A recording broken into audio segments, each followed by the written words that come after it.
সবচেয়ে মজার কথা কি জানেন, কোন বান্দা যদি নিজে থেকে চায় আমি পরিবর্তন হব, সে ছেলে হোক কিংবা মেয়ে হোক, সে যদি অন্তর থেকে সে যদি এতটুক চায় আমি পরিবর্তন হব, আল্লাহ পাকও তাকে পরিবর্তন হওয়ার জন্য সাহায্য করেন।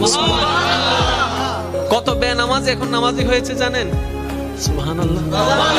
কত নামাজ এখন তাহাজ্জুদ ওয়ালা হয়েছে, হাজার হাজার আছে।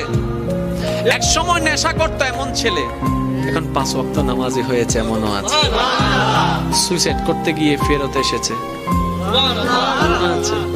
এক সময় যে কথার আগে হাত তুলতো, সে এখন গালি শুনলো মুস্কি হাসি দেয়।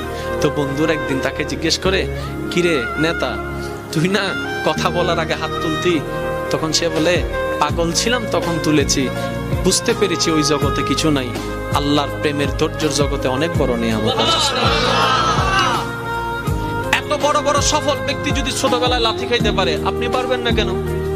আর সবার কথা বাদ দেন, ও নবী, আপনি শুধু একবার বলতেন জিবরাইল উল্টাই দিত, আপনি বললেন না কেন? নবী রাহমাতুল লিল আলামিন বলে, পাওয়ার থাকার পরও যে পাওয়ার দেখায় না, সে তো সত্যিকার পাওয়ারফুল ব্যক্তি। সুবহানাল্লাহ।